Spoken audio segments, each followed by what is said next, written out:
Alô, alô, queridos amigos e amigas, sejam bem-vindos a mais um episódio do Tupi or Not Tupi. Sou Diego Silveira, hoje eu estou aqui com o Rômulo Garcia para falar sobre a Copa do Mundo. Sim, não. Sobre as eleições. Talvez a gente volte aqui para falar de Copa do Mundo, Rômulo. Pô, é isso mesmo. Ano de eleição e ano de Copa do Mundo é quando a gente é mais brasileiro possível, né? Então aí vamos discutir as polêmicas aí, primeiro envolvendo os candidatos, né? Os grupos que vão se formando aí, e depois a gente com certeza faz um episódio para discutir se o Neymar devia estar ou não devia estar na Copa, sobre as lesões, sobre o Ancelotti, enfim, tem sobre o esquema tático, a gente ainda vai ter que tocar nisso com certeza, mas por enquanto vamos ficar aqui nas eleições. 10 dias para o Mundial, alguns meses para as eleições. Eu não quero ser um desses brasileiros, mas eu diria que a gente deveria estar prestando mais atenção nas pesquisas e nas notícias sobre as eleições do que na panturrilha do Neymar. Mas eu vou obsequiar o nosso povo, porque eu sei que a paixão pelo futebol é o nosso ópio, ela nos cega, e eu, como apaixonado pelo futebol, também acabo me deixando levar. Mas não pensando na panturrilha do Neymar. Rômulo, o que você vê aí de cenário? Acho que tem alguns dados interessantes aí que a gente pode falar, mas acho que a gente pode começar com um panorama geral aí do que está para acontecer. Vamos botar um panorama geral. Bom, de um lado a gente tem o governo Lula, lutando aí pela sua quarta vitória. Então, portanto, é um candidato forte, né? É alguém que sabe vencer eleições. A gente até falou isso nos episódios passados sobre como o PT foi se profissionalizando, foi virando uma máquina de vencer eleições, e não só uma máquina, vamos dizer assim, do ponto de vista estratégico, de marketing e etc., como também agora tendo a máquina do Estado para poder brigar e para aprovar uma série de medidas aí que podem melhorar o horizonte da vitória. E do outro lado, a gente tem a questão do que se apresenta é o Flávio Bolsonaro, né? A gente discutiu no episódio 2 sobre polarização. Acho que nesse sentido a gente vai ter duas forças aí totalmente antagônicas. Porém, o Flávio é uma figura muito que a gente tem que compreender melhor, porque é o filho do Bolsonaro, não é o Bolsonaro. É um sujeito aí que acabou de enfrentar um escândalo. Ainda estão analisando se ele vai continuar ou se ele não vai continuar. Tudo depende de quanto ele cai, o quanto ele não cai nas pesquisas. E ali, como estão dizendo, por haver sangue na água, a gente já vê alguns candidatos ali, mesmo de uma direita extremada, querendo abocanhar esse lugar que o Flávio está. Então, você tem o Zema, né, nessa condição, você tem o Caiado, né, você tem o Renan Santos, que se coloca como uma oposição forte também, o Flávio, mas que na hora ali, na minha visão, pelo menos, de posicionamento político, não é tão diferente. Enfim, é uma série de questões que vão estar ali para a gente tentar entender esse bloco da direita. O da esquerda, acho que a gente já entende, é o Lula, né, e o PT. Agora, o da direita, quem será? O que vai acontecer? Quem é o eleitor? Enfim, como é que ele vai, se ele vai sair do barco, não vai? Acho que é um tema complexo que a gente pode ir debatendo aqui nesse episódio. O Flávio é um cara que você falou uma coisa que é interessante, a gente precisa compreender melhor, né? Na verdade, o que ele tem é o sobrenome do Bolsonaro, né? Ele tá lá com o nome, mas eu acho que até entre os filhos do Bolsonaro, embora ele possivelmente seja o mais político ali dentro da família, né? Ele talvez seja o único político de carreira, apesar de todos terem cargos públicos há muito tempo. Ele é um cara, assim, sempre foi bastante sabonete, mas dos filhos do Bolsonaro também é o que tem o maior teto de vidro, né? Teve aquela questão de lavagem de dinheiro com loja de chocolate, em que ele foi implicado, e aí o Bolsonaro moveu céu e terra. Há quem diga, né, dentro até de eleitores do Bolsonaro, que para proteger o Flávio na época, o Bolsonaro acabou com algumas articulações aí, algumas medidas anticorrupção, e tem gente que tem até uma cisma aí em relação ao Bolsonaro por causa disso, porque o Bolsonaro, se for lembrar, de tudo que o Bolsonaro fez em campanha, né, para a primeira eleição dele, não é que ele era, o grande mote dele não é que ele era um grande homem do povo, que ele era machão, apesar dele forçar bastante esse estereótipo, o que trouxe, o que uniu corações, mentes, já não sei dizer, mas o que uniu corações em torno do Bolsonaro quando ele foi eleito foi uma promessa de que ele era um cara novo, mesmo já estando lá como deputado há milhões de anos, e que é um cara que não era corrupto, ele era honesto, né? Então, acho que a presença do Flávio Bolsonaro e agora a implicação já com outros escândalos, já não era o candidato favorito, mas acho que estava todo mundo ali na direita meio que engolindo, porque era o candidato mais forte, era aquela chance de derrotar o PT. Agora, com essa coisa tão intrínseca com o Vorcaro, acho que afasta ainda mais essa ideia de pureza e fica mais difícil para ele seguir no pleito. Acho que a gente vai debatendo essas coisas, a gente vai chegando quase que no coração do dilema brasileiro, assim, porque realmente não é fácil. Então, por exemplo, o que você falou é interessante, né? Do Bolsonaro se colocar o outsider contra a corrupção, veio muito ali nomeando o Moro para ministro da Justiça, justamente nessa ideia. O Moro que agora volta junto com o Flávio, enfim, a coisa é muito, muito esquisita. Mas é interessante pensar como o Bolsonaro, das primeiras coisas que ele fez, foi justamente acabar com a Lava Jato, né? O que, enfim, e ao mesmo tempo teve o problema ali com o Moro. Além disso, teve a questão da troca da Polícia Federal, a questão do problema com ramagem, né? Então, e ao mesmo tempo de tudo isso, também você falou, como é que ele é um outsider, sendo que ele sempre viveu da política? Então, há muitas contradições aí. E o que me incomoda, né, eu acho que muita gente sabe disso. Assim, sabe? Eu acho que as pessoas que votam nele, uma parte dura ali do bolsonarismo, eu não sei se tem como ignorar isso. A questão de mais de 50 imóveis com dinheiro vivo, não é nem imóveis, é mansões, né? E aí tem a questão do Vorcaro, e nas pesquisas há uma queda. Mas essa queda não é tão acentuada, né? E ao mesmo tempo vai ter chão para eles eventualmente se recuperar. Enfim, eu tô fazendo a provocação no seguinte sentido. Será que essa agenda anticorrupção, ela é sinceramente anticorrupção, sabe? O que está por trás disso, assim, né?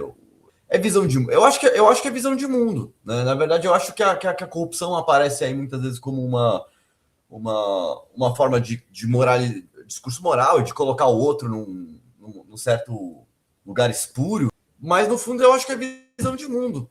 As pessoas concordam com o conteúdo do que ele defende. Eu acho que no fundo é isso. E, enfim, te passo a bola aí de novo. Tô tentando ser um pouco polêmico aqui. Acho que pode ser, acho que pode ser. Tem todo aquele pacotão, né, das intolerâncias e etc., que vem junto com esse discurso, principalmente do núcleo do Bolsonaro, mais Bolsonaro ali, né? Não dá para falar a mesma coisa que o Zema, por exemplo, está no mesmo balaio. Essa coisa do anticorrupção é complicado porque é uma maneira de unir as pessoas, né? Igual futebol, né? É uma coisa que une universalmente, assim, a ideia de roubar lá, a gente vem de uma tradição cristã, né? Então, tipo, roubar é pecado, é errado, é sujo, é espúrio, e ainda um país que tem tanta desigualdade, você saber que existe uma casta privilegiada que deveria estar defendendo os interesses do povo, e na verdade ela só defende os interesses próprios, tal, acho que causa um pouco essa ojeriza à corrupção, que também é uma ojeriza à política em si. Então, o candidato ele não pode parecer político, né? Recentemente eu li o livro do Eduardo Suplicy, o nome é Um Jeito de Fazer Política. É um livro que ele escreveu durante a pandemia com uma jornalista. E, cara, é muito curioso que o jeito de fazer política do Suplicy, eu descobri um homem público que eu imaginava que existisse, mas que eu não fazia ideia dos projetos e das coisas que ele se envolveu, porque é um cara que tem a vocação de homem público, de servir ao Estado dentro das regras da lei, com respeito à Constituição, né? E é um cara que assim nunca alçou voos mais altos, ainda que ser senador da República seja algo grande, né? Exatamente porque nunca teve essa inclinação ao populismo e à autopromoção, né? E aí hoje a gente vê no pleito, tem coisa assim, só para puxar um pouquinho para uma coisa que eu acho que é até engraçada, pensando que tem sangue na água do Flávio Bolsonaro, com essa associação forte ao Vorcaro, né? Chamando de irmão e não sei o quê. Eu até passo um pano para ele nessa do meu irmão, porque a gente conhece carioca e carioca, todo mundo é meu irmão, né? Mas é bem íntima ali a relação dos dois, pelo pouco que saiu, já deu para ver que tinha uma proximidade. Mas aí você vê uns movimentos dentro da direita, o Flávio sempre foi uma almofadinha, né? Ele não tem o mesmo apelo povão que o pai Bolsonaro tinha. Mas como ele tem o nome, ele acaba sendo meio que escusado. E aí eu vi um vídeo do Zema esses dias, cara. O Zema, ele tá tentando mostrar que ele é um homem do povo. E aí ele fala, olha, eu moro aqui em BH sozinho, porque minha família mora sei lá onde, eu não sei fritar um ovo. Isso também me preocupa, né? Como é que o presidente vai votar para presidente da República um cara que não sabe fritar um ovo sequer? Ele, eu vivo de marmitas, olha aqui as minhas marmitas, não sei o que e tal. Vira esse espetáculo do ridículo, assim, igual, lembra aquele vídeo do Dória comendo pastel? Porque todo mundo quer abocanhar um pedacinho ali. Mas eu acho que a sociedade está tão com mal-estar, assim, e que é um mal-estar que leva realmente muito para esse lado de uma direita mais reacionária, que até os outros candidatos que querem substituir o Flávio, na minha opinião, no conteúdo do discurso deles não é muito diferente, assim, sabe? Fica uma coisa meio... Então, por exemplo, até o Renan Santos, ele falou assim, porque eu não quero que o Trump mate os bandidos, né? Eu quero que a gente mesmo mate. Então, assim, eu brinquei, né? Ao invés de ser entreguista e fascista, ele só é fascista, assim, né? Não é entreguista, tudo bem, né? Mas é um guarda ali o nacionalismo. Mas não... É uma agenda que não... Eu sinto muita falta disso, de como a direita se apresenta. Não tem projeto, assim. Não tem projeto, assim.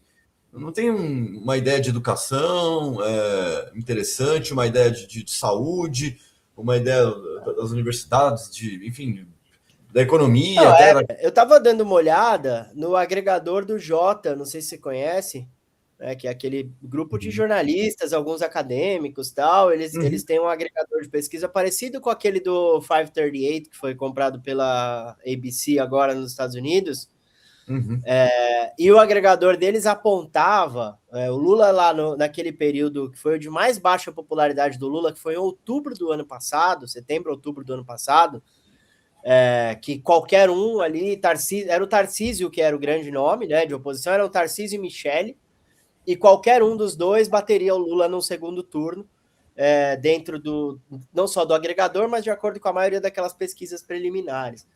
E aí, lá no final do ano, o agregador do Jota, já com aquele rebote de popularidade do Lula, a questão da inflação com um pouco mais de controle e tal.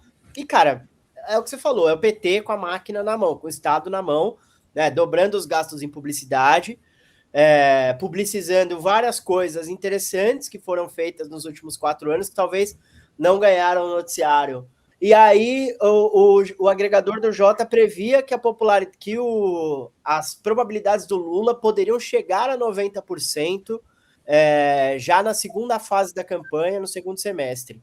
E agora eles reajustaram as projeções e está em 86%, com margem de erro, já bate os 90% com essa questão do escândalo Vorcaro Flávio Bolsonaro. Então, é uma coisa que assim fica bem forte contra o Flávio, especificamente no agregador. Ele dá 67% de chance de vitória do Lula, né, uma margem mais apertada, como a gente sabe que tem sido as eleições segundo turno no Brasil já há bastante tempo.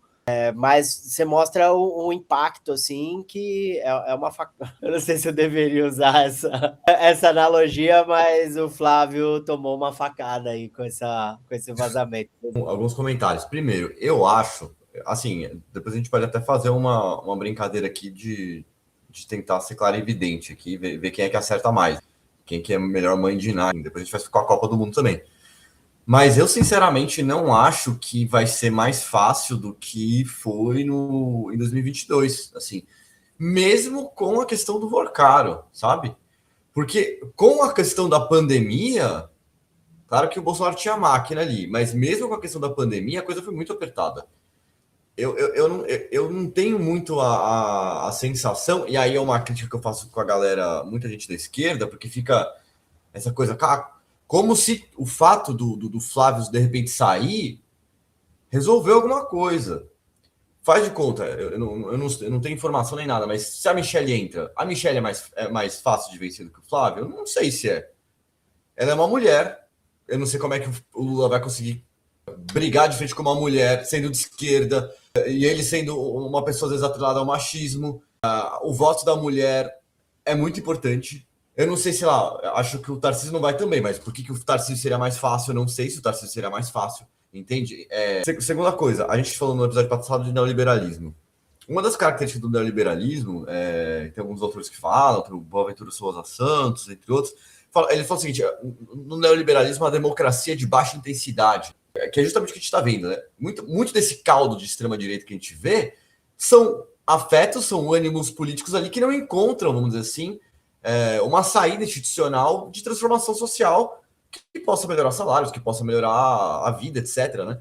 E eu não acho que o Lula tem conseguido fazer nada em relação a isso, a não ser a questão da escala 6 por 1, acho que foi uma boa, mas ele não é um sujeito que tá conseguindo mobilizar. Eu sei que ele usa as mídias, as redes sociais, e tenta ali com dinheiro, com a máquina, mobilizar alguma coisa, mas eu vejo um governo que está muito preocupado em defender o próprio passado, sabe? Em defender as instituições de uma forma muito institucional, até demais.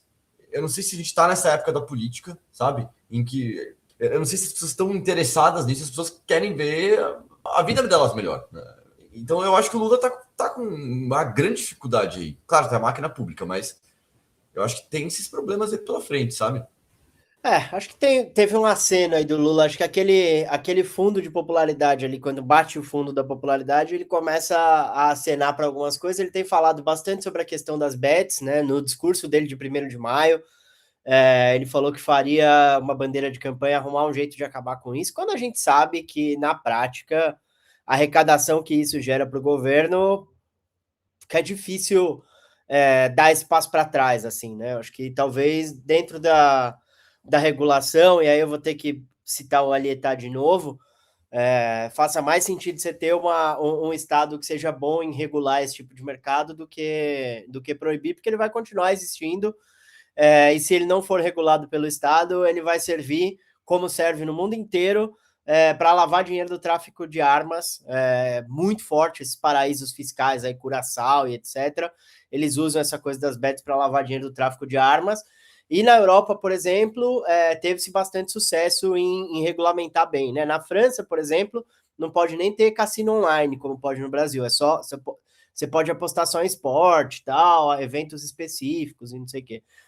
Acho que é uma tentativa do Lula de falar de novo com a base, mas, de novo, são falas, né?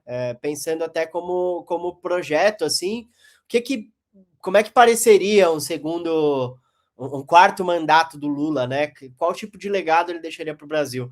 Eu, inicialmente, brincando de mãe de Ná, acho que eu até cheguei a falar com você inicialmente, eu não acreditava que o Lula, naquele ponto de baixa popularidade, que ele chegaria para o pleito.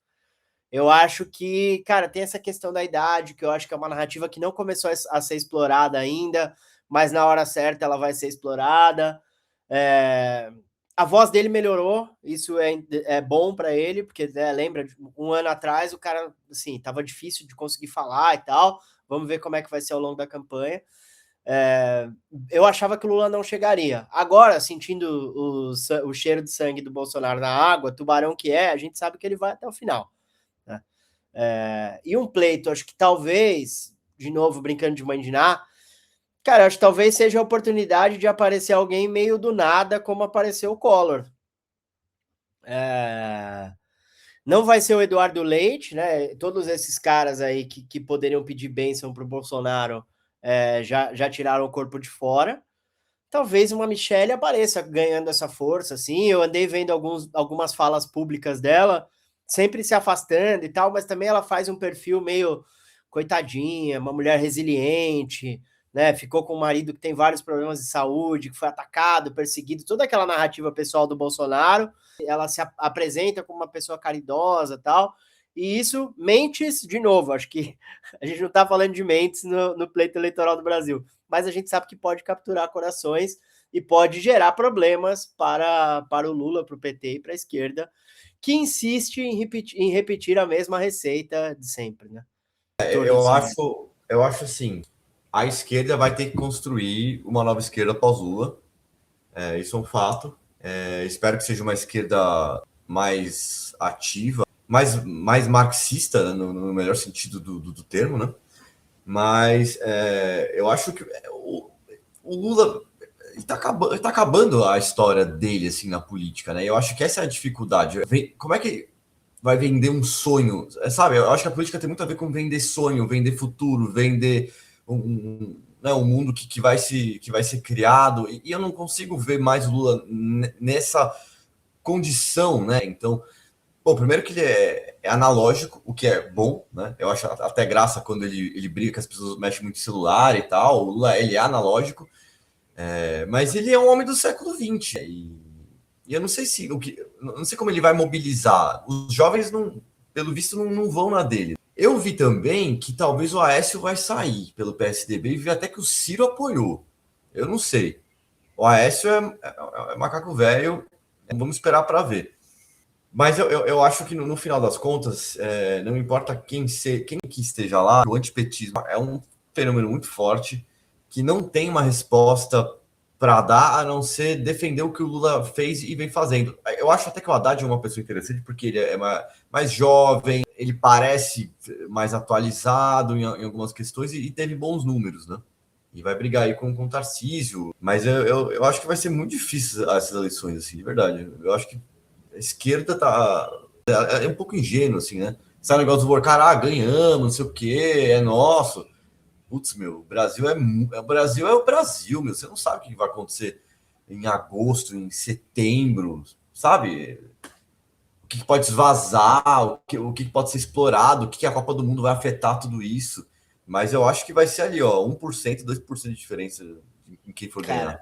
Vai ser apertado, como foi, né? No último pleito, 2 milhões a diferença. Eu acho que deve ficar entre 2 e 5 de novo. Eu acho que um trunfo para a esquerda é que os moderados eles também não gostam do Flávio Bolsonaro e da maioria desses candidatos. Um candidato como o Aécio de volta talvez seria interessante, mas também, de novo, a direita não consegue se articular, né, em torno de um candidato único que represente essa galera toda. Aí você tem lá o Renan mordendo uma fatiazinha, o Zema mordendo uma fatia, aí o Caiado também mordendo alguma coisa ali, que também o Caiado fora de Brasília não é ninguém, né?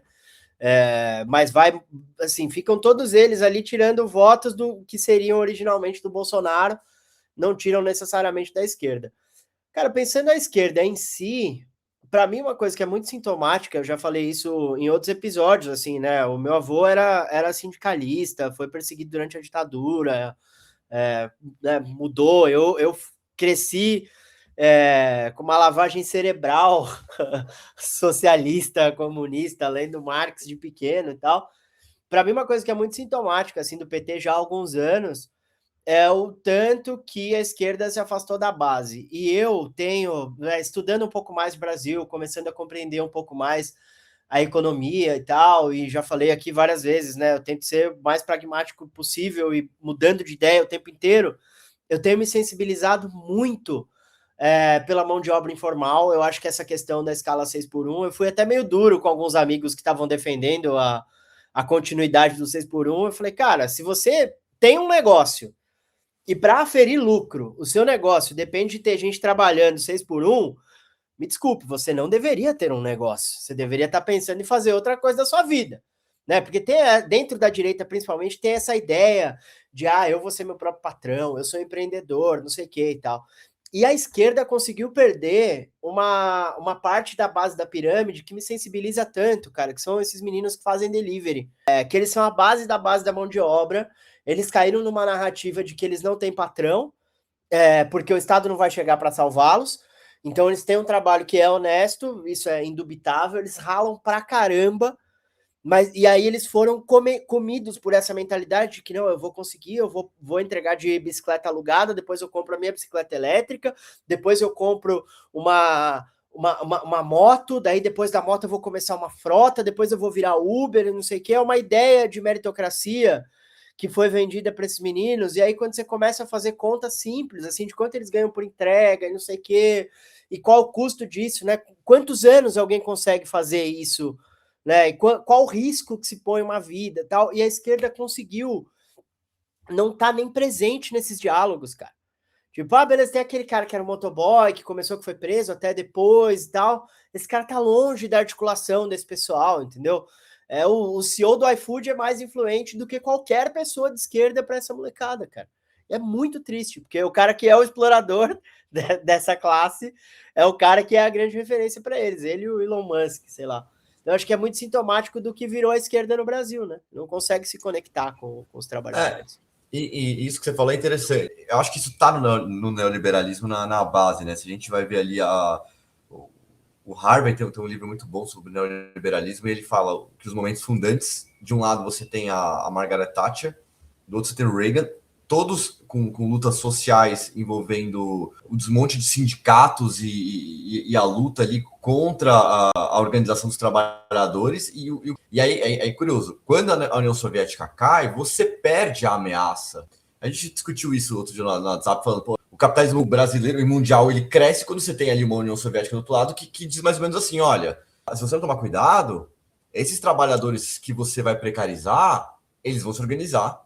E cuidado, né? A gente está aqui do lado. Quando a União Soviética acaba, você perde isso, né? Então o que acontece é que você vai precarizar, abre a possibilidade de você precarizar, e o que acontece é que você atomiza as pessoas. Elas perdem o vínculo social de classe, de solidariedade, não se entendem mais como trabalhadores, e você isola as pessoas, elas ficam isoladas nessa lógica. E o curioso das plataformas é que você isola tanto que o sujeito não tem, ele não consegue dialogar com o aplicativo. Tem aquela coisa, tem que negociar com o patrão, o Nicolas fala isso. Mas como é que você vai negociar com o Uber ali? Você vai mandar uma mensagem para ele?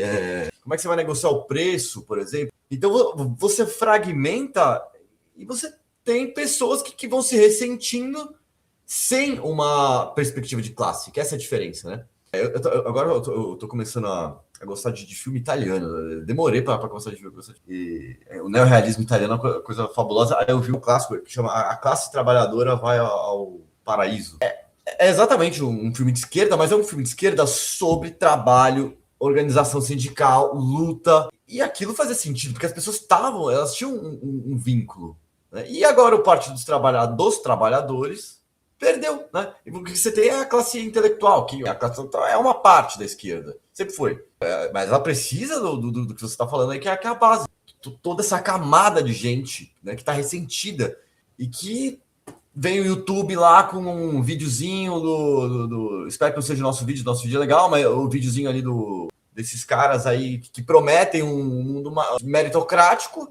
Você destrói psicologicamente essas pessoas. Você destrói elas, você isola elas e é uma massa que está sendo capturada pela extrema-direita, infelizmente. Né? Nem por uma direita responsável, porque se fosse uma direita razoável, eu votava. Eu não tenho problema nenhum em votar na direita. Se for uma direita bacana, pô, eu voto. Agora, o que tem aí, eu acho que eu não consigo, né? Nem cogitar, assim, né? Posso te fazer a pergunta, rapidão?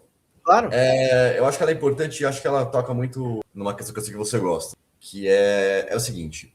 O que você acha sobre o que está rolando sobre o Trump, sobre o CV, sobre o PCC, a ida do Flávio, o discurso supostamente nacionalista, que agora parece entreguista? Você acha que isso impacta nas eleições? Acho que é uma tentativa também de afastar a questão do Morcaro? O que você acha aí dessa coisa toda aí? Primeiro que eu acho o precedente perigoso, porque está muito claro que é o modus operandi dos Estados Unidos toda vez que ele tem interesses em algum lugar, né? Ele já tentou dizer que o Brasil, que a democracia do Brasil estava em risco, né? O Trump já falou sobre isso em alguns momentos. Ele teve 2 conversas com o Lula e o índice de democracia, o Brasil é uma democracia estável, mais estável do que várias outras democracias no mesmo nível de desenvolvimento que o nosso. Essa não colou. Então, o próximo elemento do playbook dos Estados Unidos, né, para aumentar a sua influência, é exatamente isso que eles fizeram no Oriente Médio e em várias outras regiões do mundo. Acho que é perigoso o precedente. Qualquer coisa que desafia e que coloque em xeque a nossa soberania nacional. Como nacionalista que sou, eu tenho ojeriza. Acho até que a gente... Cara, eu já falei isso várias vezes, estava falando com um amigo que é diplomata esses dias, inclusive, acho que passou da... Uma das minhas grandes raivas do Collor é que ele matou o programa nuclear. Já era para o Brasil ter a bomba nuclear nesse momento, porque evita esse tipo de interferência, ou de tentativa de interferência, né? Ainda que seja... não, é só para o jogo de narrativas, os Estados Unidos não vão invadir o Brasil porque é muito caro e não sei o que e tal. Acho que evitar esse ruído, acho que já deixa a gente numa condição melhor para todo o xadrez político, porque a sensação que eu tenho, às vezes, cara, o Brasil é a 8ª economia do mundo. A gente entra para jogar xadrez com peça de dama. Essa é a verdade. E eu acho que a falta da bomba acho que é uma das coisas que causa isso. Acho perigoso o precedente, mesmo como bravata eleitoral, acho que reaproxima o Flávio, né, daquele lado mais extremo ali do eleitorado. O Flávio e toda a direita se unem em torno da bandeira de Israel, dos Estados Unidos e tal. E como cartada para as eleições, eu não sei até que ponto isso impacta, assim. Acho que e eu não vejo como uma cortina de fumaça suficiente para esconder o escândalo Vorcaro, porque tem muito mais gente implicada no Vorcaro. Acho que se a questão do Vorcaro fosse entre ele e o Flávio, talvez serviria como cortina de fumaça.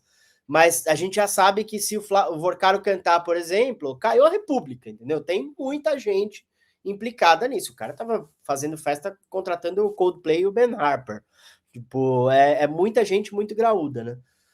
Eu sei lá, eu acho que como cortina de fumaça por si só é pequena, mas essa vontade de entreguismo, assim, me incomoda bastante, principalmente para quem se diz nacionalista, pelo amor de Deus, cara, pelo amor de Deus, né?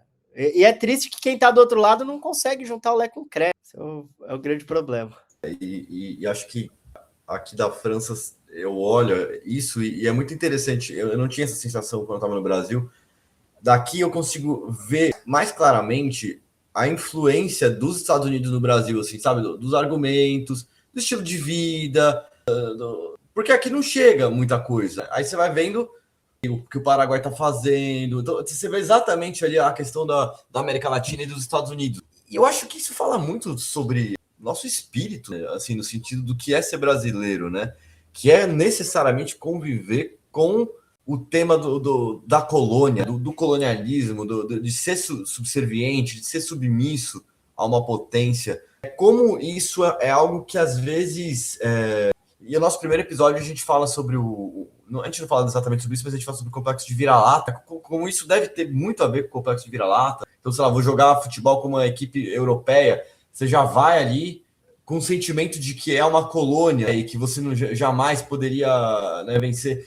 Mas eu acho que o que ele está fazendo é uma coisa tão ridícula, assim, é tão feio, né? E se você une com o que já foi feito, a questão das taxas contra o Brasil, eu não sei se isso vai ajudar ele nas eleições, não. Eu acho que isso vai fortalecer o núcleo duro, talvez, mas acho que em torno ele perde, sabe? Aquela direita que é antilulista, mas também não está feliz em votar nele. Eu acho que essas pessoas não vão gostar. Não acho que é uma boa cartada, assim, isso. É uma má cartada, a verdade é essa. O Brasil nunca teve nada, nenhum problema militar, né? Enfim, teve a Guerra do Paraguai, mas fora isso, teve o próprio exército, claro, fazendo uma ditadura, mas uma potência estrangeira fazer alguma coisa, acho que o brasileiro não tá ligado, né?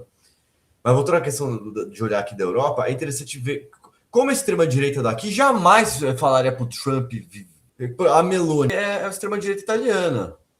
Quando o Trump atacou o Papa, ela automaticamente se colocou contra aquilo. E foi defender, porque a extrema-direita aqui, não querendo elogiar, muito pelo contrário, tem pavor, mas ela é nacionalista meio que normal, assim, né? De verdade, né? Nacionalista que defende a própria nação, não a nação dos outros.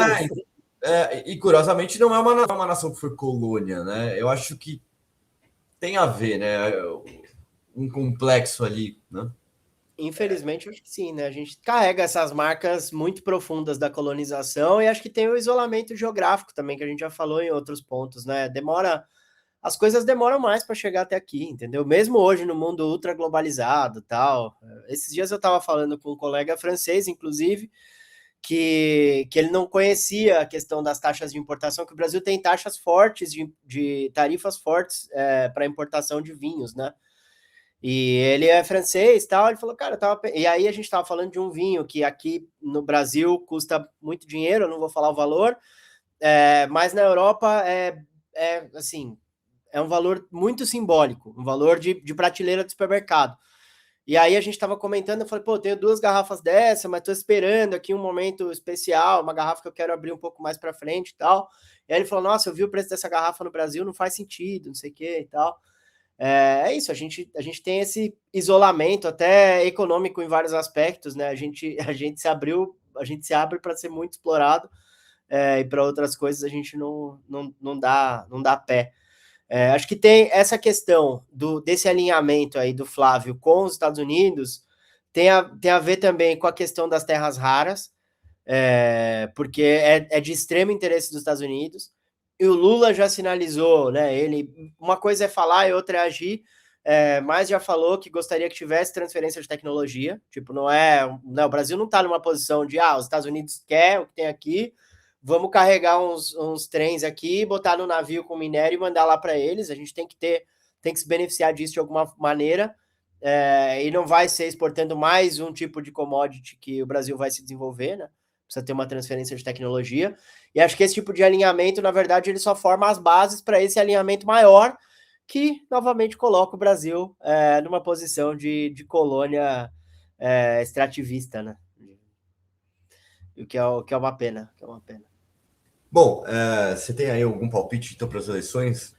Quem que você acha que vai ser o candidato que vai brigar com o Lula? Você acha que é o Flávio? Você acha que vem alguém aí? Vamos dar os nossos palpites. Eu acho que assim, se a coisa continuar com a intensidade primeiro que, se o Brasil ganhar a Copa, eu acho que o Lula ganha a eleição, por incrível que pareça. Com certeza. Eu acho que ganha. Eu acho improvável o Brasil ganhar a Copa, bem improvável, mas acho que o Lula ganharia as eleições se o Brasil ganhasse a Copa, e acho que é mais um traço bizarro desse nosso país aqui. O Flávio, eu não sei o quanto essa intensidade da ligação entre ele e o Vorcaro vai se manter, mas eu acho que ele se retirando do pleito, a Michelle ali como, né, um boneco de ventríloco, teria boas chances e traria um pleito duro para o Lula, porque ela se comunica bem, cara. Tipo, ao contrário dos outros Bolsonaro, ela se comunica bem. É mais perigosa para o PT do que o Flávio. Eu acho, cara. Eu acho que ela tem uma fala mansa ali, ela consegue tudo aquilo que o Bolsonaro faz para falar com o povão ali e tal, ela faz de uma maneira que é um pouco mais natural e ao mesmo tempo um pouco mais polida, o que atrai uma galera ali do meio melhor, assim, entendeu? Acho que a Michelle seria interessante, seria essa alternativa, e aí não uma terceira via, mas um candidato vindo de fora de todos que estavam até o momento. Não sei se um Aécio, não sei, não consigo pensar em um outro nome, mas alguém para ter um efeito Collor, assim, de aparecer nos últimos 6 meses, montar um produto legal ali e ser um desafio. E você, o que você pensa? Olha, eu queria que fosse o Serra, o Alckmin, tô brincando, o FHC, queria Gustavo Franco, a gente estava falando dele antes. Você sabe que eu vou votar no Lula, eu não vou esconder aqui. Mas eu gostaria de ver, sabe, o Gustavo Franco brigando ali com a Haddad, enfim, sobre o projeto Haddad. Eu acho que seria, sabe, sei lá, ver gente interessante da direita que tem, assim, sabe? Esse negócio que é de direita é descartável, acho que é um argumento descartável, assim, né?